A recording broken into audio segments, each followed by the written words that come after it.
June 14 ఈ యొక్క విశిష్టత మనం చూసుకుంటే, ఈ రోజున వరల్డ్ బ్లడ్ డోనర్ డేని మనం జరుపుకుంటా ఉంటాం. సో, ఈ రోజున మనం ఏం చేస్తాము అంటే, రక్తం యొక్క దానం ఎంత గొప్పది, రక్తదానం వల్ల మనకు ప్రాణాలు ఏ విధంగా నిలబడతా ఉంటాయి అనేటువంటి అంశాలన్నీ కూడా తెలియజేస్తూ ఉంటాం. దాంతోపాటు ప్రపంచ దేశాల్లో ఉన్నటువంటి గవర్నమెంట్స్ గానీ, ఎన్‌జీఓస్ గానీ, ట్రస్టులు గానీ, సొసైటీలు గానీ వీళ్ళందరూ కూడా ఏం చేస్తారంటే ముందుకు వచ్చి ఆ బ్లడ్ డొనేషన్ క్యాంప్స్ అనేటువంటివి కండక్ట్ చేస్తూ ఉంటారు అండి.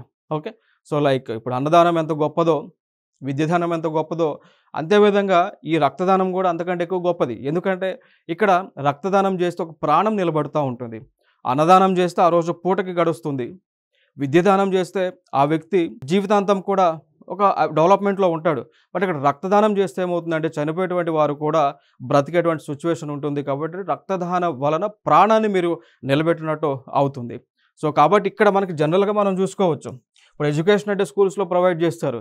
బట్ బ్లడ్‌ని మనం ఉత్పత్తి చేయడానికి ఇప్పటి వరకు ఏ టెక్నాలజీ కూడా మన దగ్గర లేదు. బ్లడ్ కావాలి అంటే ఇతర వ్యక్తుల నుంచి డొనేషన్ చేస్తేనే ఆ బ్లడ్ మాత్రం వస్తుంది అన్నమాట.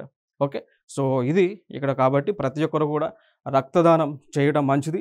సో, ప్రతి 6 నెలలకు కూడా రక్తదానం చేస్తే బాడీలో కొత్త బ్లడ్ వచ్చి ఇంకా యాక్టివ్‌గా, ఎనర్జిటిక్‌గా ఉండటానికి ఛాన్సెస్ ఎక్కువగా ఉంటూ ఉంటాయి.